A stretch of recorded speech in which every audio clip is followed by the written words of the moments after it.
Hi hello friends, ಎಲ್ಲರಿಗೂ ನಮಸ್ಕಾರ. Welcome back to Uma Pavagada cooking and blog. ಇವತ್ತಿನ ರೆಸಿಪಿಯಲ್ಲಿ ಯುಗಾದಿ ಸ್ಪೆಷಲ್ ಒಬ್ಬಟ್ಟು ಸಾಂಬಾರು. ಇವತ್ತು ನಾನು ಮಾಡ್ತಾ ಇರುವ ಒಬ್ಬಟ್ಟು ಸಾಂಬಾರು ತುಂಬಾ ಈಸಿ ಇದೆ ಮತ್ತು ಅಷ್ಟೇ ರುಚಿಯಾಗಿರುತ್ತೆ. ಬನ್ನಿ ಯಾವ ರೀತಿ ಮಾಡೋದಂತ ನೋಡೋಣ. ಅದಕ್ಕೂ ಮುನ್ನ ರೆಡ್ ಕಲರ್ ಸಬ್ಸ್ಕ್ರೈಬ್ ಬಟನ್ನ ಕ್ಲಿಕ್ ಮಾಡಿ, ಆನಂತರ ಪಕ್ಕದಲ್ಲೇ ಇರುವ ಬೆಲ್ ಬಟನ್ನ ಕ್ಲಿಕ್ ಮಾಡಿದರೆ ನಾನು ಮಾಡುವ ಪ್ರತಿ ವಿಡಿಯೋ ನೋಟಿಫಿಕೇಶನ್ ನಿಮಗೆ ಬರುತ್ತೆ.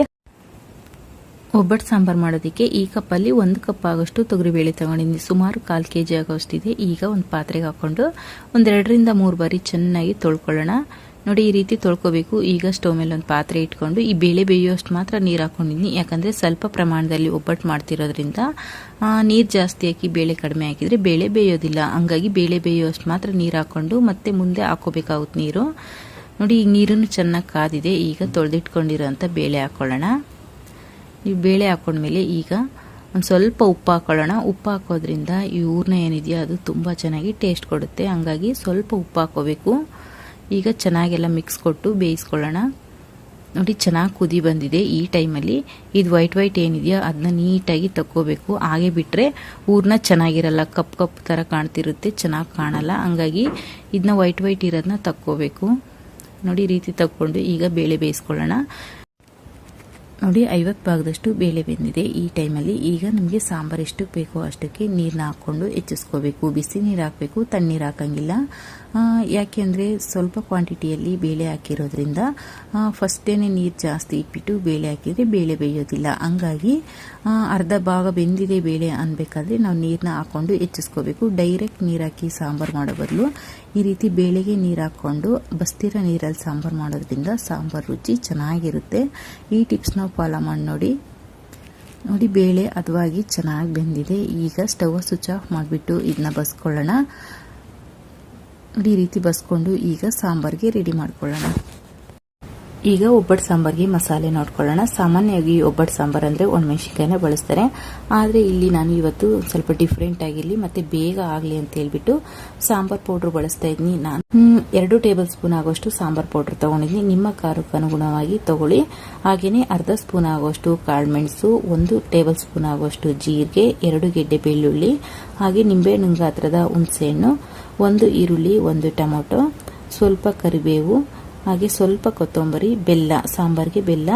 ಇಲ್ಲಿ ಒಗ್ಗರಣೆಗೆ 1 ಈರುಳ್ಳಿ, ಸ್ವಲ್ಪ ಕರಿಬೇವಿನ ಸೊಪ್ಪು, 2 ಬ್ಯಾಡಗಿ ಮೆಣಸಿನ್ಕಾಯಿ, 2 ಒಣಮೆಣಸಿನ್ಕಾಯಿ, ಸ್ವಲ್ಪ ಇಂಗು. ಈಗ ಸ್ಟವ್ ಮೇಲೆ ಫ್ರೈ ಪ್ಯಾನ್ ಇಟ್ಕೊಂಡಿದ್ದೀನಿ. ಅದಕ್ಕೆ 1 ಟೇಬಲ್ ಸ್ಪೂನ್ ಆಗೋಷ್ಟು ಎಣ್ಣೆ ಹಾಕೊಂಡಿದ್ದೀನಿ. ಎಣ್ಣೆ ಬಿಸಿ ಆದಮೇಲೆ ಈ ಈರುಳ್ಳಿ ಮತ್ತು ಬೆಳ್ಳುಳ್ಳಿ, ಈ ಟೊಮೊಟೊ ಹಾಕೊಂಡು ಸ್ವಲ್ಪ ಬಾಡಿಸ್ಕೊಳ್ಳೋಣ.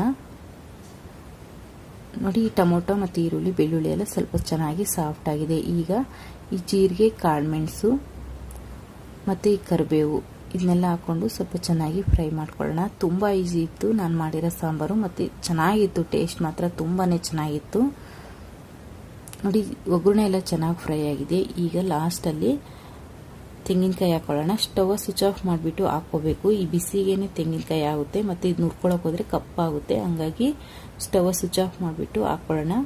ಈಗ ಇದರಲ್ಲೇ ಹುಣಸೆ ಹಣ್ಣು ಹಾಕ್ಕೊಳ್ಳೋಣ ಮತ್ತು ಕೊತ್ತಂಬರಿ ಸೊಪ್ಪು ಹಾಕ್ಕೊಂಡು ಇದನ್ನ ಈಗ ತಣ್ಣಗೆ ಹಾಕ್ಬಿಡೋಣ. ತಣ್ಣಗಾದ್ಮೇಲೆ ಮಿಕ್ಸಿಗೆ ಹಾಕ್ಕೊಳ್ಳೋಣ. ಹುರ್ಕೊಂಡಿದ್ವಲ್ವ ಆ ಮಸಾಲೆ ಎಲ್ಲ ತಣ್ಣಗಾಗಿದೆ. ಈಗ ಮಿಕ್ಸಿ ಜಾರ್ಗೆ ಹಾಕ್ಕೊಳ್ಳೋಣ. ಮಿಕ್ಸಿ ಜಾರ್ಗೆ ಹಾಕ್ಕೊಂಡು ಈಗ ಅದರಲ್ಲೇ ಸಾಂಬಾರು ಪೌಡ್ರ್ ಹಾಕ್ಕೊಳ್ಳೋಣ. ಮತ್ತು ಬೇಳೆ ಕಟ್ ನೀರನ್ನೇ ಹಾಕ್ಕೊಳ್ಳೋಣ. ಮತ್ತು ನೀರೇನು ಸೇರ್ಸೋಕೆ ಹೋಗ್ಬಾರ್ದು, ಅದೇ ನೀರನ್ನ ಹಾಕ್ಕೋಬೇಕು, ಬೇಳೆ ಬೇಯಿಸಿದ ನೀರನ್ನ. ನೋಡಿ, ಈ ರೀತಿ ನುಣ್ಣಗೆ ರುಬ್ಕೋಬೇಕು. ಈಗ ಬೇಳೆ ಮತ್ತು ಬೆಲ್ಲ ಕುದಿಸಿದ್ವಲ್ವ ಅದೇ ಪಾತ್ರೆಗೇ ಹಾಕ್ಕೊಳ್ಳೋಣ. ಹಾಕ್ಕೊಂಡು ಮತ್ತೆ ಬೇಳೆ ಕಟ್ ನೀರೇನಿದೆಯೋ ಅದನ್ನ ಹಾಕ್ಕೊಳ್ಳೋಣ. ಮತ್ತು ಸಪ್ರೇಟಾಗಿ ನೀರೇನು ಹಾಕೋಬಾರ್ದು, ನೀರು ಹಾಕಿದರೆ ಅಷ್ಟೊಂದು ಚೆನ್ನಾಗಿರೋದಿಲ್ಲ.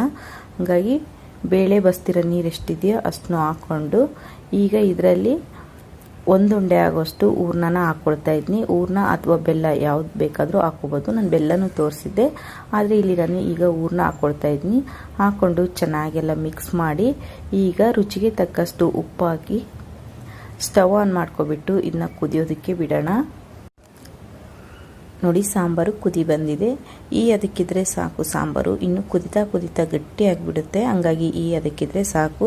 ಈಗ ಇದಕ್ಕೆ ಒಗ್ಗರಣೆ ಕೊಡೋಣ. ಸ್ಟವ್ ಮೇಲೆ ಒಂದು ಫ್ರೈ ಪ್ಯಾನ್ ಇಟ್ಕೊಂಡಿದ್ದೀನಿ. 2 ಟೇಬಲ್ ಸ್ಪೂನ್ ಆಗೋಷ್ಟು ಎಣ್ಣೆ ಹಾಕ್ಕೊಂಡಿದ್ದೀನಿ. ಎಣ್ಣೆ ಬಿಸಿ ಆದಮೇಲೆ 1 ಟೀ ಸ್ಪೂನ್ ಸಾಸಿವೆ ಚಿಟಪಟ ಆದಮೇಲೆ ಸ್ವಲ್ಪ ಕರಿಬೇವು ಮತ್ತು 1 ಈರುಳ್ಳಿ ಹಾಕ್ಕೊಳ್ತಾ ಇದ್ದೀನಿ. ಮತ್ತು ಇದರಲ್ಲೇ 2 ಒಣಮೆಣಸಿನ್ಕಾಯಿ, 2 ಬ್ಯಾಡಗಿ ಮೆಣಸಿನ್ಕಾಯಿ, ಹಾಗೆಯೇ ಸ್ವಲ್ಪ ಹಿಂಗೆ ಹಾಕ್ಕೊಳ್ತಾ ಇದ್ದೀನಿ. ಹಿಂಗು ಆಪ್ಷನಲ್, ಬೇಕಿದ್ರೆ ಹಾಕೋಬೋದು, ಇಲ್ಲ ಸ್ಕಿಪ್ ಮಾಡ್ಬೋದು. ಹಿಂಗು ಈ ಥರ ಸಾಂಬಾರ್ಗೆ ಹಾಕೋದ್ರಿಂದ ಒಂದು ಎಕ್ಸ್ಟ್ರಾ ರುಚಿ ಕೊಡುತ್ತೆ ಸಾಂಬಾರಿಗೆ. ಈಗ ಇದನ್ನ ಎಲ್ಲ ಸ್ವಲ್ಪ ಚೆನ್ನಾಗಿ ಫ್ರೈ ಮಾಡ್ಕೊಳ್ಳೋಣ. ನೋಡಿ, ಒಗ್ಗರಣೆ ಎಲ್ಲ ಚೆನ್ನಾಗಿ ಫ್ರೈ ಆಗಿದೆ. ಈಗ ಸಾಂಬಾರಲ್ಲಿ ಹಾಕ್ಕೊಳ್ಳೋಣ. ತುಂಬ ಈಸಿ ಈ ಥರ ಸಾಂಬಾರು. ಈ ಥರ ಮೆಥಡಲ್ಲಿ ಮಾಡಿದರೆ 5 ನಿಮಿಷಕ್ಕೆ ಸಾಂಬಾರು ರೆಡಿಯಾಗುತ್ತೆ. ನಾವು ಸಾಂಬಾರು ಮಾಡ್ತಾಯಿದ್ವಿ ಅನ್ನೋದೇ ಗೊತ್ತಾಗಲ್ಲ, ಅಷ್ಟು ಬೇಗ ಸಾಂಬಾರು ರೆಡಿಯಾಗುತ್ತೆ. ಚೆನ್ನಾಗಿ ಬಂದಿತ್ತು ಟೇಸ್ಟ್ ಅಂತಲೂ.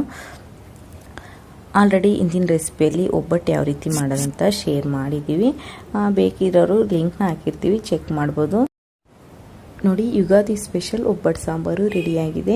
ನೋಡಿದ್ರಲ್ವಾ, ಈಸಿಯಾಗಿ ಡಿಫ್ರೆಂಟಾಗಿ ಯಾವ ರೀತಿ ಒಬ್ಬಟ್ಟು ಸಾಂಬಾರು ಮಾಡೋದಂತ. ಈ ರೆಸಿಪಿ ನಿಮಗೆ ಇಷ್ಟವಾದರೆ ಲೈಕ್ ಮಾಡಿ, ಕಮೆಂಟ್ ಮಾಡಿ, ಶೇರ್ ಮಾಡಿ. ಇನ್ನು ಚಾನಲ್ ಸಬ್ಸ್ಕ್ರೈಬ್ ಆಗಿಲ್ಲ ಅಂದರೆ ಸಬ್ಸ್ಕ್ರೈಬ್ ಆಗಿ, ಪಕ್ಕದಲ್ಲೇ ಇರುವ ಬೆಲ್ ಬಟನ್ನ ಕ್ಲಿಕ್ ಮಾಡಿದ್ರೆ ನಾನು ಮಾಡುವ ಪ್ರತಿ ವಿಡಿಯೋ ನೋಟಿಫಿಕೇಷನ್ ನಿಮಗೆ ಬರುತ್ತೆ. ಇನ್ನಷ್ಟು ಈಜಿ ರೆಸಿಪಿಗಾಗಿ Uma Pavagada cooking channel and ಬ್ಲಾಗ್ನ ನೋಡ್ತಾ ಇರಿ. ವಿಡಿಯೋ ನೋಡಿದ್ದಕ್ಕಾಗಿ ಧನ್ಯವಾದಗಳು.